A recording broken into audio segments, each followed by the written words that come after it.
பனி விழும் மலர்வனம் திங்கள் முதல் வெள்ளி வரை மாலை 6 மணிக்கு உங்கள் விஜயில். கன்னட சூப்பர் ஸ்டார் தர்ஷன் அவர்களை பற்றி ரொம்ப வைரலாக வர நியூஸ் ஒன்று போயிட்டுருக்கு. அவரோட ஃபேனை அவரே கொடூரமாக கொலை செஞ்சுட்டாரு. இது நடிகர்களுக்கான பாடம் கிடையாது, ரசிகர்களுக்கான பாடம். ஏன்னா இப்போ இந்த ரேணுகா தேவி லைஃப்பை படிக்கிற ஒவ்வொரு ரசிகனும் திருந்த வேண்டிய ஒரு கட்டாயத்தில் இன்றைக்கி இருக்காங்க. எல்லா ரசிகர்களும் அது இந்தியிலேருந்து ஆரம்பித்து இங்கே தென் தமிழகம் வரைக்கும் நீங்கள் வச்சுக்கிட்டீங்க. ரேணுகாசாமி பண்ண ஒரே தவறு என்ன தெரியுமா? தர்ஷன் மேலே வச்ச அபரிதமான அன்பு தான். அவன் என்ன பண்ணுறான், உங்கள் இமேஜை டேமேஜ் பண்ணுற மாதிரி செய்திகள் வருது. இதுக்கு காரணம் யாருன்னா, இப்போ நீங்கள் வந்து கீப்பா வச்சுருக்கிற பவித்ரா கவுடா தான். ஆத்திரத்தில் ஒருத்தனை அடித்து கொள்றதுங்கிறது வேற.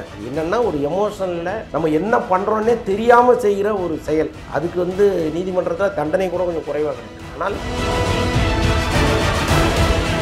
கூலிப்படைக்கு எவ்வளவு வெறியேற்றிருந்தீங்கன்னா அப்படி ஒரு கொடூரமான கொலை நடக்கும். இதை தர்ஷனே பண்ணியிருந்தா கூட ஓரளவுக்கு அவன் வந்து இவ்வளவு ஆத்திரத்தில் இருந்தாலும் அடித்து இவ்வளோ சித்திரவதை பண்ணாருன்னு சொல்லி இவர் அவங்களுக்கு எவ்வளவு சொல்லியிருந்தா அவன் அவ்வளோ ஆத்திரத்தையும் காமிச்சிருப்பான்.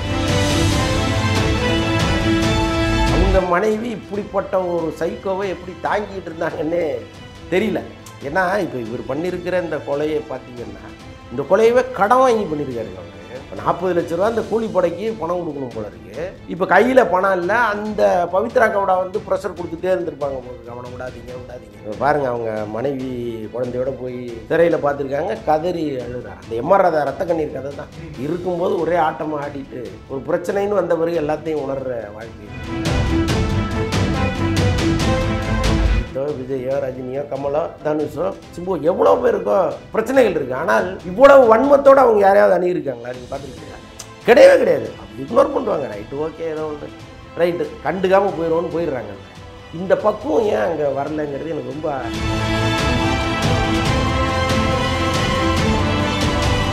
வணக்கம் சார். வணக்கம் சார். இப்போது சமீபமாக கன்னட சூப்பர் ஸ்டார் தர்ஷன் அவர்களை பற்றி ரொம்ப வைரலாக வர நியூஸ் ஒன்று போயிட்டுருக்கு. அவரோட ஃபேனை அவரே கொடூரமாக கொலை செஞ்சுட்டாருங்க. இந்த நியூஸ் இப்போ ஏன் வைரல் ஆகணும்? இது எப்போ நடந்தது சார் சம்பவம்? அதை பற்றி இது சம்பவம் நடந்து ஒரு 2 வாரம் இருக்குங்க. ஆக்சுவலாக என்னென்னா, இது நடிகர்களுக்கான பாடம் கிடையாது, ரசிகர்களுக்கான பாடம். ஏன்னா இப்போ இந்த ரேணுகா தேவி லைஃப்பை படிக்கிற ஒவ்வொரு ரசிகனும் திருந்த வேண்டிய ஒரு கட்டாயத்தில் இன்றைக்கி இருக்காங்க. எல்லா ரசிகர்களும் அது இந்தியிலேருந்து ஆரம்பித்து இங்கே தென் தமிழகம் வரைக்கும் நீங்கள் வச்சுக்கிங்க. எல்லா ரசிகர்களுக்குமான பாடம் தான் இது. இந்த ரேணுகாசாமி பண்ண ஒரே தவறு என்ன தெரியுமா? தர்ஷன் மேலே வச்ச அபரிதமான அன்பு தான்.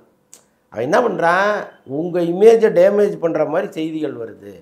இதுக்கு காரணம் யாருன்னா, இப்போ நீங்கள் வந்து கீப்பா வச்சுருக்கிற பவித்ரா கவுடா தான் அப்படின்னு ஒரு அந்த அம்மா மேலே கோவப்படுறான். என்ன காரணம் அப்படின்னா, இவர் முதல் மனைவியை விட்டுட்டு பவித்ரா கவுடாவோட ஒரு லைஃப்பை ஸ்டார்ட் பண்ணுறாரு. தொடர்ந்து அவரை வந்து பத்திரிகைகளில் தவறாக எழுத ஆரம்பிக்கிறாங்க. எல்லா இடங்கள்லையும் சோசியல் மீடியாவில் அவர் குறித்த இமேஜ் வந்து குறையுது. அப்போ இவனுக்கு பயங்கரமான கோபம் வருது. எல்லாத்துக்கும் காரணம் இந்த அம்மா தானே, அப்போ இந்த அம்மாவை வந்து நம்ம டார்ச்சர் கொடுப்போம் அப்படின்னு சொல்லிட்டு இவன் தொடர்ந்து அவங்களுக்கு அவரை விட்டுட்டு வந்துரு, அவரை விட்டுட்டு நீ போயிரு, நீ அவரோட சேர்ந்து இருக்கக்கூடாது, உன்னால் அவருக்கு இவ்வளோ கெட்ட பேர் அப்படின்னு தொடர்ந்து செய்திகளை அனுப்பிட்டே இருக்கான். ஒரு கட்டத்தில் வந்து சில ஆபாச படங்கள்லாம் அனுப்புனதெல்லாம் தகவல் இருக்குது. ஸோ இப்படிப்பட்ட சூழ்நிலையில் தான் அவங்க பவித்ரா கவுடா வந்து தர்ஷன்கிட்ட சொல்லி, நீ இந்த மாதிரி என்னை தொடர்ந்து அவன் துன்புறுத்திட்டே இருக்கான், நீங்கள் கேளுங்கன்னு அவர் உசுப்பேத்திட்டே இருக்காங்க. இப்போ இவர் என்ன பண்ணுறாரு, கூலிப்படையை வச்சு தீர்த்து கட்டுற முடிவு போகிறார். எல்லாத்துக்கும் காரணம் ஒரு நடிகன் மேலே ஒரு ரசிகன் வச்ச அன்பு தான். எவ்வளோ பெரிய கொடூரம் பாருங்க அது. அதாவது நீங்கள் ஆத்திரத்தில் ஒருத்தனை அடித்து கொள்றதுங்கிறது வேற.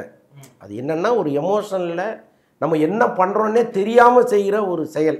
அதுக்கு வந்து நீதிமன்றத்தில் தண்டனை கூட கொஞ்சம் குறைவாக கிடைச்சிடும். ஆனால் திட்டம் போட்டு ஒரு கூலிப்படையை வச்சு அவனை தூக்கிட்டு வந்து சித்திரவதை பண்ணியிருக்காங்க. இன்றைக்கி அந்த புகைப்படங்கள்லாம் வெளியில் வந்திருக்கு. நிஜமாகவே பார்க்கவே முடியல. இப்போ தமிழ்நாட்டில் அந்த மாதிரி படங்கள் அப்பட்டமாக போடுவாங்களான்னு நமக்கு தெரியல. அப்படி போடுவதற்கான வாய்ப்புகளில், ஏன்னா பல இடங்களை வந்து மறைச்சிருவாங்க. பட் இதில் வந்து அப்படியே கன்னட பத்திரிகை செய்தித்தாளில் அப்படியே வந்திருக்கு. எந்தெந்த இடங்கள்லாம் வந்து ரொம்ப கொடூரமாக தாக்கப்பட்டிருக்குங்கிறது, மண்டையை ஒட்டச்சு, பல்லை ஒட்டச்சு, கல்லீரலை சிதைச்சி, மர்ம உறுப்பில் ஷாக்கு வச்சு ரொம்ப ரொம்ப அந்த அந்த கொடூரம் இருக்குல்ல, அவன் எப்படி வந்து அதை எப்படி உயிரோடு இருந்தான், அவன் எப்படி தாங்கினா. அப்போ இவங்களுக்கு கூலிப்படைக்கு எவ்வளவு வெறியேற்றிருந்தீங்கன்னா அப்படி ஒரு கொடூரமான கொலை நடக்கும். இதை தர்ஷனே பண்ணியிருந்தா கூட ஓரளவுக்கு அவன் வந்து இவ்வளோ ஆத்திரத்தில் இருந்தாலும் அடித்து இவ்வளோ சித்திரவதை பண்ணாருன்னு சொல்லலாம். இப்போ இவர் அவங்களுக்கு எவ்வளோ சொல்லியிருந்தா அவன் அவ்வளோ ஆத்திரத்தையும் காமிச்சிருப்பானுங்க. ஸோ அப்போ அவ்வளவு மோசமான ஒரு கொலை சமீபத்தில் நம்ம பத்திரிகைகளோட படித்ததே கிடையாது. அப்படி ஒன்று நடந்திருக்கு. நல்ல வேளையாக கர்நாடக போலீஸை வந்து நிஜமாக சல்யூட் பண்ணணும். இப்போ ஒரு சடலாம் கிடக்குது, அவன் யார் என்னன்னு தெரியல, அந்த சடலத்தை கைப்பற்றி விசாரிச்சுட்டு இருக்காங்க. திடீர்னு ஒரு 4 பேர் போய் சரண்டர் ஆகுறான். இந்த மாதிரி இந்த கொலைக்கு நாங்கள் தான் காரணம் அப்படி போய் சரண்டர் ஆகுறான். அப்போ போலீஸுக்கு ஒரு டவுட் வருது, இந்த 4 பேரும் யாருன்னா தர்ஷனோட ரசிகர்கள். ஒரு நடிகனோட ரசிகன் 4 பேர் சேர்ந்து ஒருத்தனை கொண்டிருக்கான்னா இப்போ இதுக்கு பின்னணியில் என்னன்னு தோண்ட ஆரம்பிக்கிறாங்க. அது போய் கரெக்டாக தர்ஷனில் போய் முடியுது. பவித்ரா கவுடா தர்ஷன் பிரச்சனை வருது. செல்ஃபோனை எடுத்து பார்த்திங்கன்னா எல்லா சதியுமே தெரியுது. இது வேறு மாநிலத்தில் நடந்திருந்தால் தர்ஷனுக்கு இருக்கிற அந்தஸ்துக்கு நிச்சயமாக தப்பிச்சிருப்பார். ஆனால் அங்கே ஏதோ ஒரு நீதி வந்து நிற்கிது. அவங்க அந்த காவல்துறை அதிகாரி ஒரு 2 பேர் சொல்கிறாங்க, அவங்க வந்து ரொம்ப கண்ணியமாக அந்த கேஸை டீல் பண்ணி உடனடியாக அவரை அரெஸ்ட் பண்ணுறாங்க. அந்த பவித்ரா கவுடாவை அரெஸ்ட் பண்ணுறாங்க. கிட்டத்தட்ட ஒரு 13 பேர் அரெஸ்ட் பண்ணி உள்ளே வச்சுருக்கிறாங்க. இப்போ வந்து கதறி அழுறாரு தர்ஷன் அப்படின்லாம் சொல்கிறாங்க. நிறைய இப்போ நீங்கள் போலீஸ்காரங்களுக்கு செல்யூட் அப்படின்ற விஷயங்கள்லாம் பண்ணீங்க. இதற்கு முன்னாடியுமே அவர் அரெஸ்ட் ஆகி போயிருக்காரு. அப்போது அவர் எப்படி வெளியே வந்தார், இப்போ அரெஸ்ட் ஆகி போயிருக்காரு, கண்டிப்பாக உள்ளதாக இருப்பார், வெளியே வர வாய்ப்பே இல்லை அப்படின்ற மாதிரி ஒரு உத்தரவாதமாக நீங்கள் சொல்ல முடியுமா? இல்லை நிச்சயமாக. ஏன்னா அந்த கேஸ் வந்து அந்த எவிடன்ஸ்லாம் ரொம்ப கரெக்டாக அவங்க எடுத்திருக்காங்க. ரொம்ப மெனக்கெட்டு அதை அவங்க கொண்டு வந்துட்டாங்க. எல்லாத்தையும் ஆல்மோஸ்ட் கொண்டு வந்துட்டாங்க. இதற்கப்புறம் அவர் சட்டத்திலேருந்து தப்பிக்கிறதுங்கிறது ரொம்ப கஷ்டம். ஸோ அப்படி ஒரு நெருக்கடியான இடத்துக்கு அவர் வந்துட்டார். இன்றைக்கி பரப்பன அக்ரகார சிறையில் தான் அவர் இருக்கார். இது ஏற்கனவே இந்த சிறைக்கு அவர் ஒரு முறை போயிருக்காரு அப்படின்னு சொல்கிறாங்க. என்ன பிரச்சனைன்னா அவருடைய மனைவியை அடித்த வழக்கம். அவங்க மனைவி இப்படிப்பட்ட ஒரு சைக்கோவை எப்படி தாங்கிட்டு இருந்தாங்கன்னே தெரியல. ஏன்னா இப்போ இவர் பண்ணியிருக்கிற இந்த கொலையை பார்த்திங்கன்னா இந்த கொலையவே கடன் வாங்கி பண்ணியிருக்காருங்க அவர். இப்போ 40 லட்ச ரூபா இந்த கூலிப்படைக்கு பணம் கொடுக்கணும் போல இருக்குது. இப்போ கையில் பணம் இல்லை. அந்த பவித்ரா கவுடா வந்து ப்ரெஷர் கொடுத்துட்டே இருந்திருப்பாங்க போல், அவனை விடாதீங்கன்னு. இவன் சாதாரண மெடிக்கல் ஷாப்பில் வேலை பார்க்குற ஒருத்தன், ஒரு அப்பல்லோ மெடிக்கல் ஷாப்பில் வேலை பார்க்குறான். இவன் என்ன பெருசாக அவரை எதிர்த்து சண்டை போட்டு ஜெயிச்சிட முடியும்? கூப்பிட்டு மண்டையில் 2 தட்டி இதோட போடான்னு சொல்லியிருந்தா அதோட போகிறான். அவ்வளோதானே. நீங்கள் அதிகபட்ச தண்டனை அதுதானே கொடுக்க போகிறீங்க. இது நீங்கள் கொலை பண்ணணுங்கிற அளவுக்கு இந்த பொண்ணு அவருக்கு வெறியேற்றி அவர் கையில் பணம் இல்லாமல் எங்கேயோ ஒரு 40 லட்ச ரூபா கடன் வாங்கி கூலிப்படைக்கு கொடுத்து அதுக்கப்புறம் இது நடந்திருக்கு. இந்த கூலிப்படையை பேசின அவருடைய மேனேஜரை அரெஸ்ட் பண்ணியிருக்காங்க. அவர் இறந்துட்டாருன்னு நினைக்கிறேன். நடுவில் ஒரு தற்கொலை ஒன்று நடந்திருக்கு. அவர்கிட்ட ஒர்க் பண்ண ஒருத்தர் வந்து போலீஸ் விசாரணை கெடுபிடி தாங்க முடியாமல் சூசைட் பண்ணியிருக்காரு. இவ்வளோ விஷயங்கள் நடந்திருக்கு இந்த ஒரு மர்டரில். பாருங்கள், அவங்க மனைவி குழந்தையோட போய் சிறையில் பார்த்துருக்காங்க. கதறி அழுறாராம். இந்த எம்ஆர் ராதா ரத்த கண்ணீர் கதை தான்.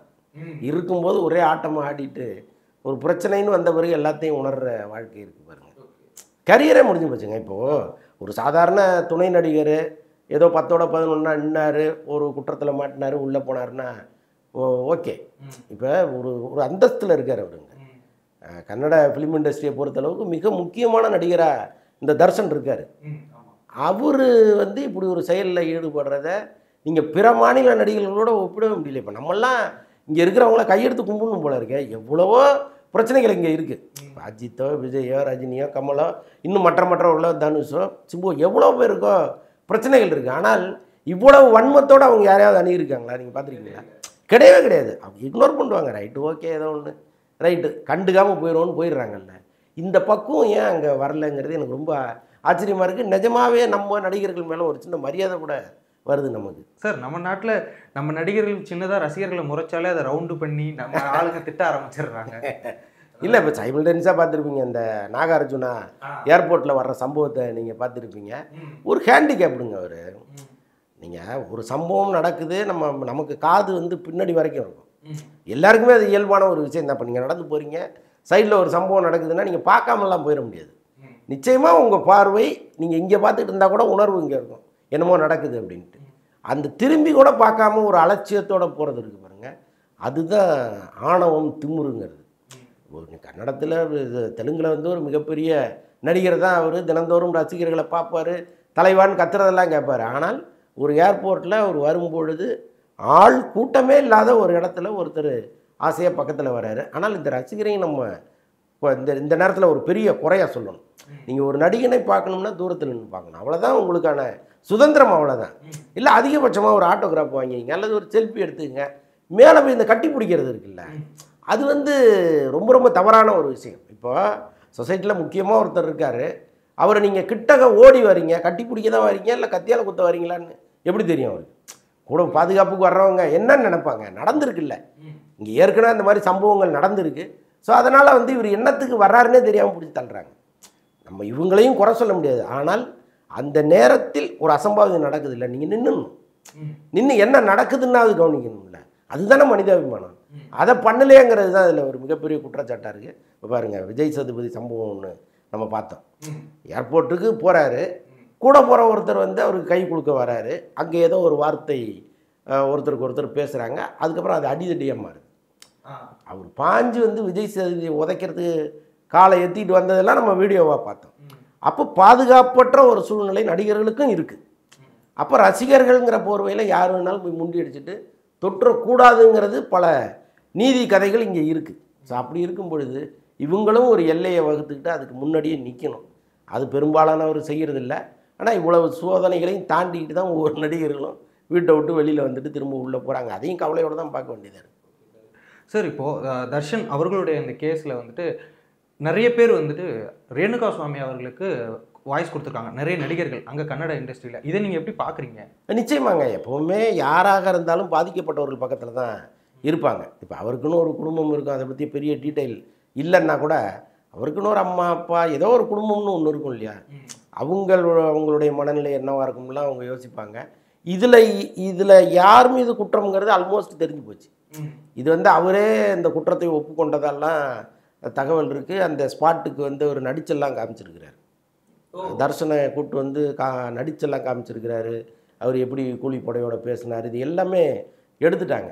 அப்போ இவ்வளவு மோசமான ஒரு செயலை, கிட்டத்தட்ட ஒரு சைக்கோ மாதிரியான ஒரு செயலை ஒருத்தர் செஞ்சுருக்காங்கன்னா எப்படி அவருக்கு ஆதரவாக நிற்பாங்க? அவங்க சக நடிகராக இருந்தால் கூட நியாயம்னு ஒன்று தனியாக இருக்குல்ல. கண்டிப்பாக சார். இப்போ இன்னொரு விஷயம் இதில் என்னென்னா, இந்த விஷயம் கேள்விப்பட்ட உடனே நிறைய பேர் அவங்களோட அந்த பைக் காரில் டிபாஸ் அப்புறம் அவரோட ஃபோட்டோஸ் எல்லாம் கிழிச்சு எடுத்திருந்தாலும், இன்னொரு பக்கம் என்னோட தலைவனை நீங்கள் நிறைய பேர் தப்பாக போர்ட்ரே பண்ணிட்டு இருக்கீங்க, அவர் வேற அப்படின்னு சொல்லிட்டு இன்னமும் சில பேர் அவருக்கு சப்போர்ட் பண்ணி நிறைய ட்வீட்ஸ் எல்லாம் போட்டுட்ருக்காங்க. அதுதாங்க இந்த கள்ளச்சாராய கேஸ் தான். இப்போ கள்ளக்குறிச்சியில் போய் பார்த்தீங்கன்னா இவ்வளோ பேர் செத்துட்டாங்க, 150 பேருக்கு மேலே ஹாஸ்பிட்டலில் இருக்காங்க. போய் பாருங்கள், எங்கேயோ உட்காந்து குடிச்சிட்டு தான் இருப்பாங்க அதே ஊரில். இப்படி ஒரு கூட்டம் இருக்க தான் செய்யும். அவங்களுக்கு எந்த அறிவும் இல்லாத ஒரு கூட்டம் இங்கே இருக்க தானே செய்யுது. இப்போ இன்னைக்கு காலையில் ஏதோ ஒரு சேனலில் பார்த்தேன், வீடியோவே எடுத்து போட்டிருக்காங்க. ஒருத்தன் சொல்கிறேன், அவங்க செத்தா எனக்கு என்ன இருக்குது, நான் சாகுற வரைக்கும் குடிக்கிறேன்றான் ஒருத்தன். ஸோ அப்படிப்பட்ட முட்டாள்கள் இருக்கிற உலகத்தில் இதெல்லாம் நடக்கும். இன்னொன்று நீங்கள் பாருங்களேன், போலீஸ் ஸ்டேஷனையே போர்வையை போட்டு மூடி இருந்திருக்காங்க. இந்த வழக்கு நடக்கிற போலீஸ் ஸ்டேஷன், விசாரணை நடக்கிற போலீஸ் ஸ்டேஷன் இருக்க, அதை ரசிகர்கள் தொல்லை தாங்க முடியாமல் முதல்ல 2 தெருவையும் பிளாக் பண்ணியிருக்காங்க. இந்த பாதையே பிளாக் பண்ணிட்டாங்க, யாரும் உள்ளே வரக்கூடாதுன்னு. அப்படி இருந்தும் ரசிகர்கள் திரண்டு போலீஸ் ஸ்டேஷனுக்கு வெளியில் நின்று பார்க்கும் பொழுது சரி எப்படி விசாரணை பண்ண முடியும்? அப்போ பெரிய பெரிய போர்வைகளை வாங்கிட்டு போலீஸ் ஸ்டேஷனை மூடி உள்ளே வச்சு விசாரணை நடந்தது. இப்படி முட்டாள் கூட்டத்தை எங்கேயோ பார்த்துருக்கீங்களா? அவர் அரசாக இருக்கிறத பார்க்க போகணுங்கிறதுக்கு, பார்க்க போகணும், என்ன நடக்குதுன்னு தெரிஞ்சுக்கணுங்கிறதுக்காக ஒரு கூட்டம் அப்படி இருக்குது. அவன் அதில் பாதி பேர் ஆதரிக்க தானே செய்வான், அதுவும் இருக்க தானே. சார், இப்போது இவ்வளோ பெரிய கொடூரம், இந்த விஷயம் எங்களுக்கு புதுசாக இருக்குது. சினிமாவில் இதற்கு முன்னாடி இது மாதிரியான சம்பவங்கள் நடந்திருக்கா? ஒரு நடிகன் இந்த அளவுக்கு ஒரு வெறியாட்டம் பண்ணி? எனக்கு தெரிஞ்சு அப்படி இல்லை. ரசிகர்களை மதித்த நடிகர்களை தான் நம்ம பார்த்துருக்கோம். முன்ன ஒரு ரசிகர் முரளி நடிச்சுக்கிட்டு இருந்த காலத்தில் கடவுள் முரளி வாழ்கன்னு கறி எடுத்து எழுதிட்டே இருப்பார்.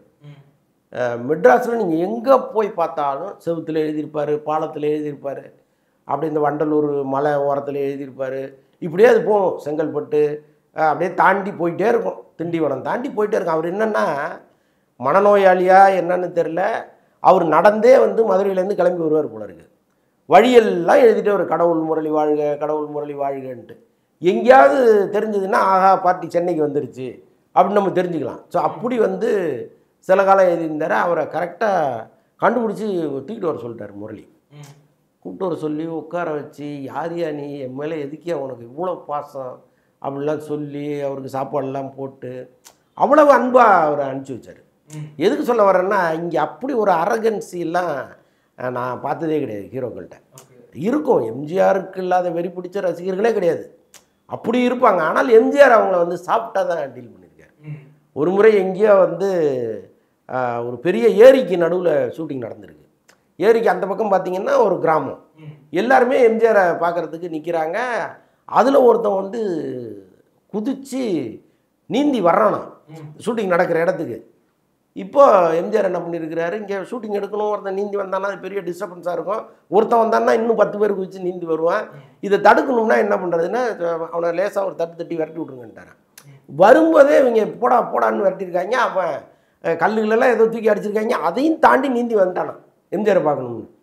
வந்தவொடனே அது வரைக்கும் அவனை விரட்டி விடுன்னு சொன்ன எம்ஜிஆர் வந்தவனை கட்டி பிடிச்சி, இப்படிலாம் ஆபத்தாக நீந்தி வரக்கூடாத தம்பி உட்காருன்னு சொல்லி அவனுக்கு சாப்பாடு போட்டு, நீ தான் வந்து எனக்கு பாதுகாப்பாக இருக்கணும், இந்த ஊர் மக்கள் யாரும் வராமல் நீ தான் பார்த்துக்கணும், போய் சொல்லிவிடு அப்படின்னு சொல்லி திருப்பி அனுப்பிச்சி விட்டார். அந்த டாக்டிக்ஸ் இருக்குல்ல, இதுதான் இங்கே ரொம்ப முக்கியமாக இருக்குது. அவர் நினச்சாருன்னா அவர் 2 தட்டு தட்டி ஏன்டா வந்தேன்னு விரட்டி விட்டுருக்கலாம், அது வேறு. ஆனால் இமேஜ் பாதுகாக்கணும், அதே நேரத்தில் ஊர் மக்கள் உள்ளே வந்துடக்கூடாது. இவ்வளோத்தையும் கரெக்டாக ஒரு ஸ்கெட்ச் போட்டு அழகாக அவனை திருப்பி நீ தான் காவல்னு அனுப்பிச்சாரு பாருங்க. ஸோ அந்த டாக்டிக்ஸ் எல்லாம் இங்கே பல பேருக்கு இருக்குது. அது ரசிகர்களே நிஜமாகவே இங்கே மதிக்கிறாங்க. சார், இப்போது தர்ஷன் அவர்கள் வந்து ஆரம்ப காலகட்டத்தில் ரொம்ப கஷ்டப்பட்டு தான் சினிமாக்குள்ளே வந்திருக்காரு. அவங்க அப்பாவும் வந்துட்டு ஒரு லைட்மேனாக இருந்தவர் அப்படின்ற மாதிரி நாங்கள் கேள்விப்பட்டோம். அப்படி இருந்து உள்ளே வந்தவர் இங்கே சினிமாக்குள்ளே வந்ததுக்கப்புறம் அவங்க ஒய்ஃப் டார்ச்சரில் ஆல்ரெடி போலீஸ் கேஸாக இருக்கட்டும், ஒரு பாரில் போயிட்டு அங்கே நிறைய பேர் அடித்ததாக இருக்கட்டும், பப்ளிக்கில் நிறைய நியூசன்ஸ் பண்ணியிருக்காரு. இப்போ இவ்வளோ பெரிய கேஸ், அவருக்கு எங்கேருந்து இந்த தைரியம் வந்தது? ஏன் இவ்வளோ அராஜகம் பண்ணிட்டு இருந்திருக்காரு இண்டஸ்ட்ரியில்? இவ்வளோ நாள் எப்படி சர்வைவ் ஆகிட்டு இருந்தார்? அதுதான் அந்த ரசிகர் பலம். ஒரு 100 பேர் 1000 பேர் சேர்ந்து தலைவான்னு கத்தும்போது ஒரு பலம் வரும்ல, அதுதான் வந்திருக்கு. இன்னொன்று ஒரு மிதமிஞ்சிய ஆணவம், கர்வம் எல்லாமே அப்புறம் பணம் வந்தோன்னே வரும்ல. அது எல்லாருக்கும் வராது, சிலருக்கு வர அந்த லிஸ்ட்டில் அவர் இருந்திருக்கார் போல இருக்கு. இங்கே பக்கத்தில் நீங்கள் இதில் கேரளா இண்டஸ்ட்ரியில் வந்து நடந்திருக்கு. திலீப் இப்போ உள்ளே இருக்கார். அது வேற பிரச்சனை. ஒரு ரசிகனுக்கும் ஒரு நடிகனுக்குமான பிரச்சனையானா இல்லை, அது ஒரு ரியல் எஸ்டேட் பிஸ்னஸ்ஸு. அதில் வந்து கூட இருந்த ஒரு நடிகையோட ஒரு பிரச்சனை, அவங்கள பழி வாங்கணும்னு ஒரு கூலிப்படையை வைக்கிறாரு. அவங்க சில தவறுகளை செஞ்சு இவர் மேலே பழிய போகிறாங்க. ஸோ இப்படி எங்கெங்கே போய் அவர் லைஃபே கண்டமாக்கிடுச்சு. எங்கே இருந்த திலீப், டாப் மம்முட்டி மோகன்லாலுக்கு மேலே இருந்த திலீப் இன்னைக்கு ஒன்றும் இல்லாமல் போயிட்டார்ல. ஸோ கிட்டத்தட்ட தர்ஷனுடைய வாழ்க்கையும் அப்படி தான் முடியும் போல இருக்கு. ஓகே ஓகே சார், நிறைய விஷயங்கள் பகிர்ந்துக்கிட்டீங்க. உங்களுடைய நேரத்திற்கும் கருத்துக்கும் நன்றி. நன்றி நன்றி. பனி விழும் மலர்வனம் திங்கள் முதல் வெள்ளி வரை மாலை 6 மணிக்கு உங்கள் விஜயில்.